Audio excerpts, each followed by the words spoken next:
Hello, and welcome to episode 28 of Intercultural Insiders. My name is John McGraw, and I help newcomers, expats, and businesses connect across cultures to succeed in less time and pain. I am the founder of Hiyaku Coaching, which is dedicated to helping you create your pathway to success in a new culture.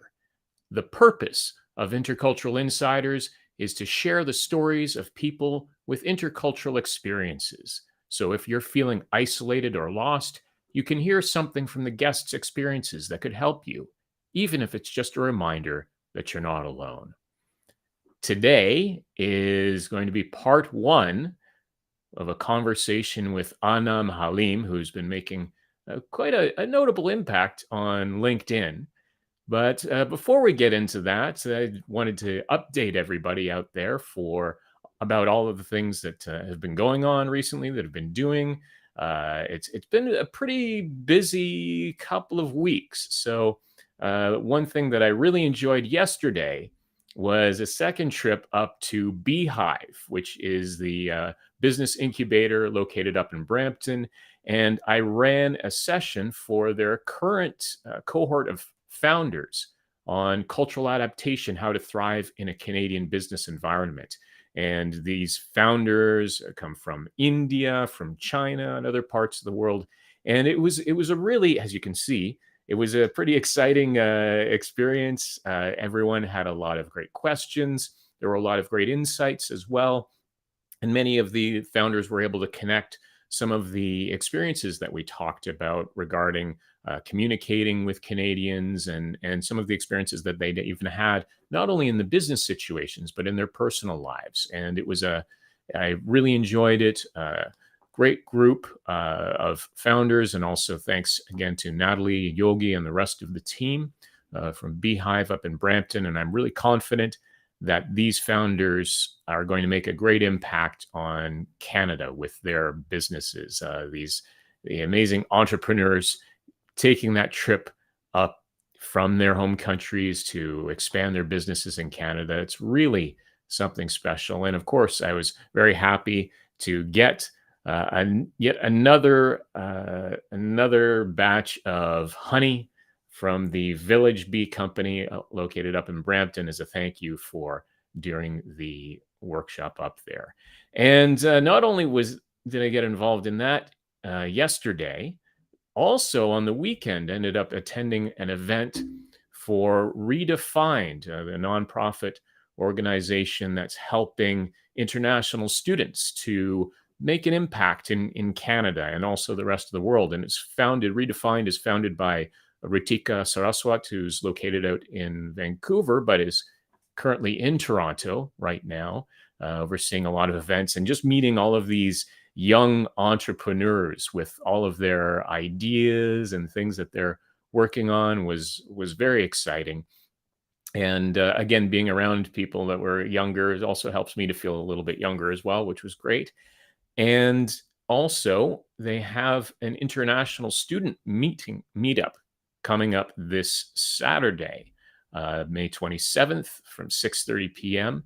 So it's located at Chef's Hall, which is at 111 Richmond Street West in Toronto. You can find out more information and register for it by using the QR code there. So I think from what I understand, it's not only current international students, but experienced professionals who were once international students themselves, coming from different backgrounds like entrepreneurs, professionals, and more. So it's a great opportunity for those of you who want to find out ways of what to do even during your time as a student or once you graduate, and what you can do and how you can create an impact in Canada. I think that there's a lot of opportunities there. So it's if you have the time on Saturday, it's a good opportunity to go out and connect with people and learn. And so we're getting into our episode. Yes, episode 28, as I've seen commenting in the chat already. So this time we're going to be having a chat with Anam Haleem. He is a storyteller, marketer, and communicator, and he's also a newcomer to Canada with a multitude of cultural experiences from his line of work in marketing and also from the time that he's spent here in Canada as well. And as I mentioned, he's very active on LinkedIn. He's really embodied the idea of using LinkedIn in Canada to connect with people and using it in a way to build meaningful connections. He really understands the essence of networking and the importance. So I think that there's a lot that people who are maybe struggling with that, whether you are a newcomer or just someone who is in between careers or thinking about shifting and you're trying to find and make connections, he's a great person to connect with. And he's someone who is very open to connecting. So I would encourage you to reach out to him as well. So today we're going to talk about his experiences working across cultures in his career, the impact of language and culture on marketing, and some of the assumptions that he made in the past, maybe about Canadian culture being the same as American culture. This interview is, of course, pre-recorded, as they all are for these shows, but Anam is going to be live in the chat today, so feel free to ask questions and comments during the interview. I see that a number of people are already starting to comment, and I would encourage you to start off by posting and commenting where you're joining us from in the chat. There are many opportunities to use and leverage this show and this event, not just to learn from the guests, but to connect with others that are in the chat. I have mentioned before a number of times opportunities that people have been able to create or develop just by connecting with people in the chat. So again, I encourage you to just type in the chat where you're from and where you're joining us from, and feel free to comment throughout the show. So without further wait, let's get into part one of the conversation with Anam Haleem. Anam, please go ahead and introduce yourself. Hi, John, and hello, everybody who's joining us today. My name is Anam Haleem. I'm a marketing communications, digital marketing professional. I am a newcomer to Canada as well. I'm currently trying to ingrain myself within the Canadian culture. So that's a bit about myself. And thank you so much for having me on your show, John. It's great to have you here. And it's always great to hear the perspectives of so many of the different people who have chosen to move to Canada. I'd like to just start off by hearing a little bit about some of your different cultural experiences that you have had. I'm wondering if you have any other experiences connecting with other cultures prior to coming to Canada. Oh, of course. John, as I told you that I was born and raised in Pakistan, most of my childhood was spent interacting with people from other cultures as well, because I do have a lot of family. I do have a lot of friends who are from other parts of the world. So especially my best friend is Japanese. So this was one aspect of the other cultures that I had the opportunity to interact with. And then as I joined work, I started interacting with a lot of other cultures, especially in my last role. I was working a lot with my counterparts in East Africa, Uganda, Tanzania, Kenya, and UK. So there were a lot of differences that I noticed from where I come from. What were some of those differences or perhaps even similarities that you noticed, starting with your friend from Japan and his coworkers from East Africa and the UK? The similarities are mostly that you have to be polite, you have to give the other person the due respect. At the same time, there were very minor differences. And then at the same time, there were some huge differences. So for example, and I will talk about from a communication standpoint, where I come from, we're very direct in our communication and we expect the other person to be direct as well. So for example, if I need something, I would just go directly to the person and ask, I need this done or I need this. But in a lot of other cultures, you make sure that you don't offend the other person. For example, in East Africa, their culture is also very polite. You don't just go directly ask for something. You have to understand where the person's coming from. You need to ask them in a very polite manner. Similarly, what I learned from my friend who's Japanese is that even the Japanese culture is very polite. It's also ingrained in a lot of their cultural practices that you don't take the person's first name right away. You need to earn the right to take the first name. Those, I think, are some great examples. What would you say was one thing that you took away when it comes to connecting with people from other cultures? My biggest takeaway was before you communicate, you need to understand who they are. And I think that's a basic rule of marketing and communication as well. Before you go and market anything, you need to understand your audience. That was, I think, my biggest takeaway. Before you go ahead and make a demand or just interact with them, you need to understand who they are, where they're coming from, what life experiences they've had. And only then you'll be able to empathize with them. And only then you'll be able to communicate and get your point across the way you intended to. I really like what you said about understanding the other person's experiences and where they're coming from. That's a great life lesson to take with you. You mentioned with marketing, that's essential as well. Could you give some examples of how that came into play with the marketing side of things? I think marketing has to do with what the customer or consumer needs. And in order for you to understand what they need, you need to understand them first. You need to walk into their shoes to understand what their inner struggles are. Only then you'll be able to appeal to whatever that you're trying to from an emotional point of view, from a functional point of view. If you don't really understand where the person is coming from, no matter what you say, the person will not really understand. The messages will not translate. So that is a very key aspect of marketing, because you spend a lot of money on preparing big campaigns. And if your campaign is not directly targeting your audiences, and after understanding what they're going through, I think it's a waste of time, effort, and finances and your budgets. I recall reading some articles about failed marketing campaigns that happened as a result of not understanding a different culture. I even remember something, I think it was a detergent that was being advertised somewhere in the Middle East. It was from a company that was outside of the Middle East, and it was a print ad. And the order was going from left to right, showing dirty clothes, the detergent in question, and then clean clothes. And in fact, it was just a matter of the language, the script being read right to left. So it gave the opposite message.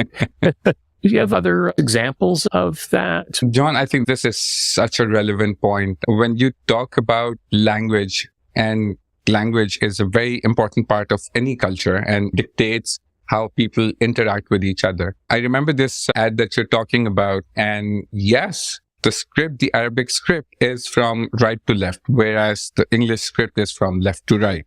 And we're all taught to, even from a design point of view, when you're designing anything in English, you are taught that you have to look at top left and then bottom right. That's how your eye moves. When you go on to different cultures and you try to translate those into the languages, a lot of times we do end up forgetting about how the cultural aspects in that language would translate from the others that you're bringing in. Similarly, if I talk about the Urdu language follows the Arabic script.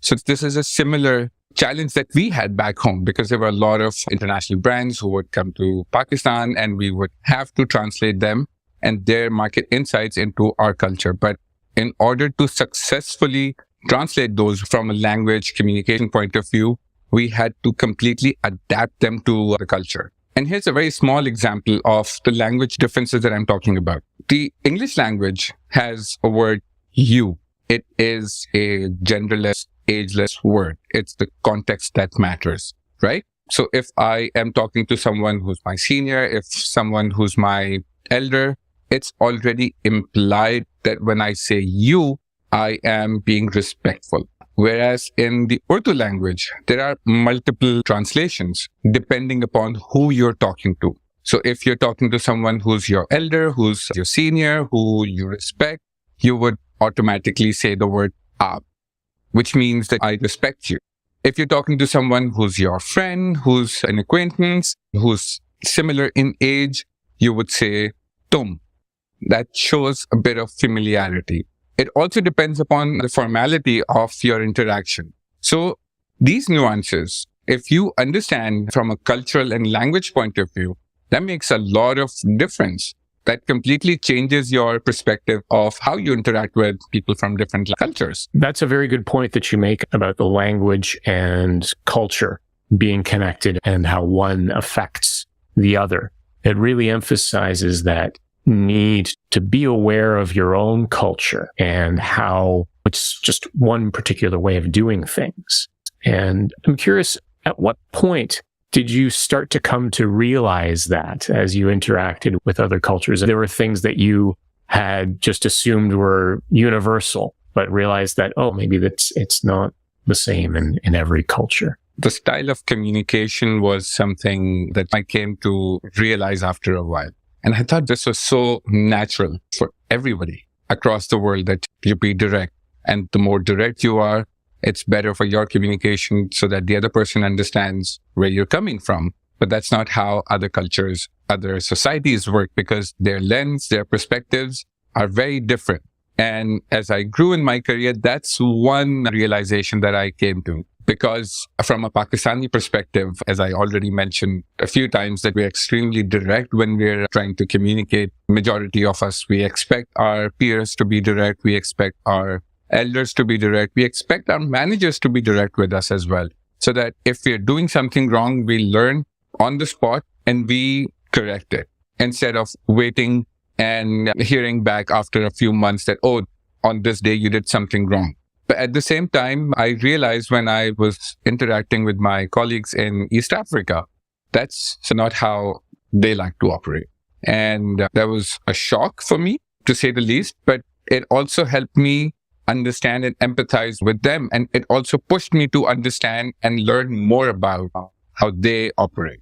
Very interesting examples. And I can think of some challenges that others have sometimes run into here in Canada, specifically because of the communication style. Getting back to your personal experiences interacting with, for example, your colleagues from East Africa, how were you able to adapt to those changes? I think it involved a lot of genuine interaction, putting your point across, telling them where you're coming from, and also admitting that you don't know something and you would like to learn.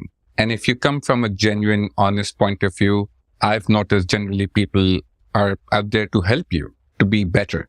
That was the approach that I took, and that's the approach I take with almost everything in my life. It's a very good approach to take, to be humble and to admit when you don't know what's going on. Also avoiding judging others and judging yourself as well. And I think for all of us, we cannot possibly know anything and everything under the sun. Understanding and accepting that there are certain things that you're good at, certain things you're not good at, and learning those that you're not good at is something that is in the favor of this entire world. It's in the favor of everybody else. Very good lessons. You've had all of these experiences even prior to coming to Canada, connecting with friends and colleagues and having this open mindset and the willingness to learn. Now that you're here in Canada, how has your experience been in terms of adapting to the culture here? And were there some things that you were aware of prior to coming here and some other things that may have surprised you? For me, when I was coming here, I was of the opinion, and of course, this was again a one-sided opinion that, okay, I'm going to North America. North American culture is very aggressive. It's very straightforward, to the point. But boy, was I wrong.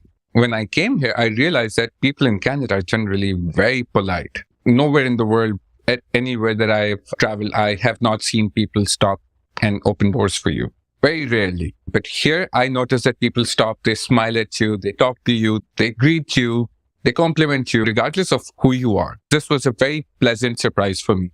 This also translated into the communication style. When I joined my organization that I'm working at right now, I think this is something that I also shared with you. From a Pakistani perspective, we tend to be very direct in our communication, without any undertones, without realizing that, how the person is going to perceive it. When I joined my organization, I was working on a project that I was supposed to deliver, and I sent it to my manager. I think it was a Wednesday that I sent it to them. On a Friday, they were supposed to get back to me. And that Friday was their last working day. After that, they were going away for their vacation. So I sent it to them. I knew that they had a lot of things to wrap up before they leave, and I wasn't going to bother them with the report. So on Saturday morning, I picked up my phone. I left them a text message saying, "Hey, I hope you have a good time off. You deserve it." Literally within 15 minutes, I got a reply back saying, "I remember that I have to return the report to you." And in that moment, I realized, oh, I did something wrong without even thinking. And there was no other thing that I wanted to achieve from that message. I honestly just wanted to tell my manager that, you know what, go have a good time. You deserve it. You've been working really hard. That's when I realized, oh, I did something wrong. When they came back, I sat down and I apologized and I said, you know what, that was not my intention. That's not what I wanted to convey to you. I genuinely wanted to tell you to have good time off. And then later on, of course, we had a good laugh about it. But this was my aha moment now where I realized that people communicate in a very polite, in a very, how do I put it, in a very professional manner. That was a very good learning that I had. Yeah, it shows the two sides of a polite society, right? Again, the positive sides, people being friendly, talking to you, but that the communication style can be a bit of a pitfall if it's not something that you're really used to or familiar with. But I really like your example because when you came to that realization that there was a miscommunication, you addressed it as soon as possible in an honest manner and just explaining that it wasn't your intention. You had some humility about you. So I think that you handled it quite well, given the circumstances. And that's certainly a learning experience. And we're all going to stumble. It's quite natural. But as long as you're open about your understanding or lack of understanding, then people will generally be quite open and appreciative. Of course, I think that's one of the positives that I've noticed about the Canadian work culture. If you're honest, if you be vulnerable and mention that, yes, you made a mistake and you want to rectify it. Again, as I said, generally people mean well. They want you to do well as well.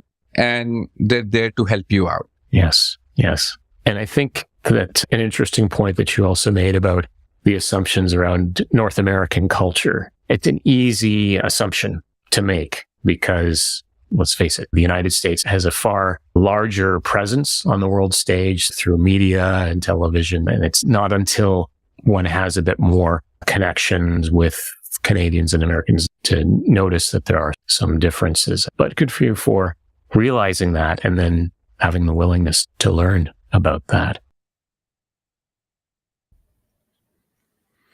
So that was part one of the conversation with Anam, and I'm very excited to share part two with you next week as well.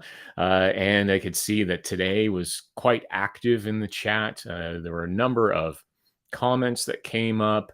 But one thing I also wanted to talk about was what Anam touched on near the end about polite culture in Canada and some of the differences. And we do talk about, of course, the positives, as Anna mentioned, about saying, opening doors for each other and being quite friendly and so on.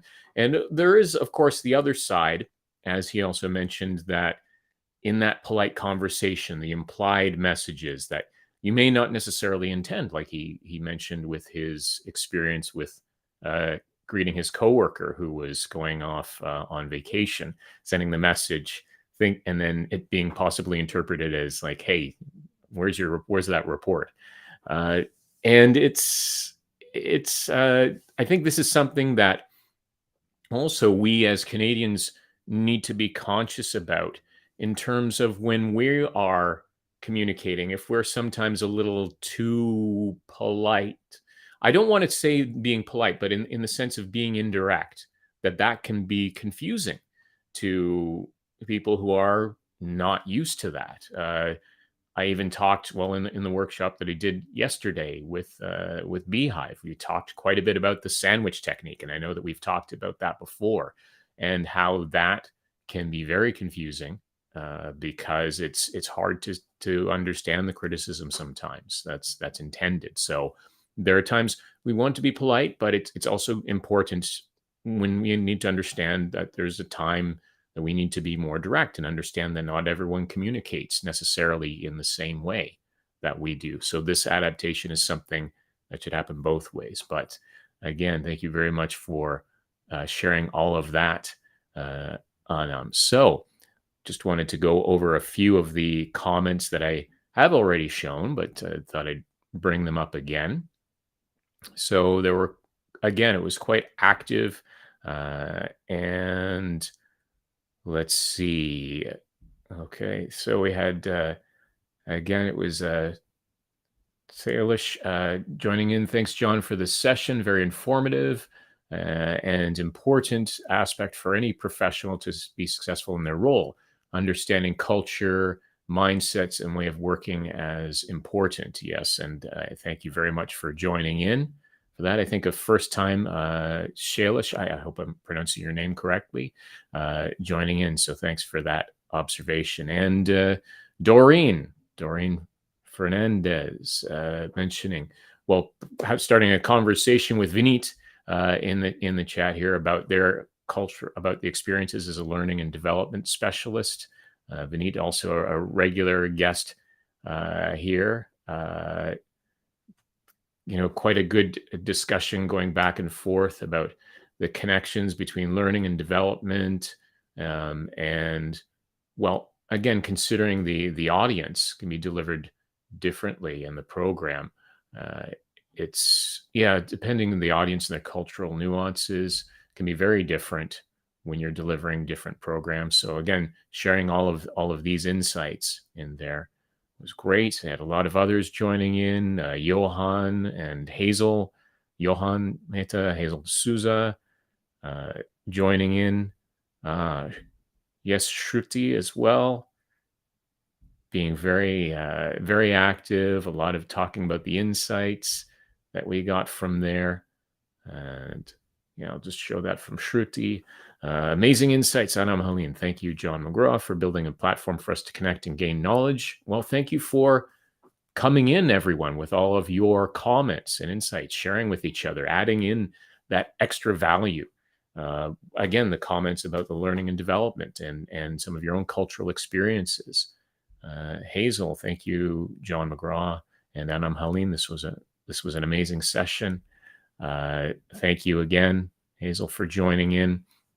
So again, just going to talk a little bit more about some of the other things as a big reminder for that event that I mentioned being done by Redefined over the weekend, the International Student Meetup on Saturday.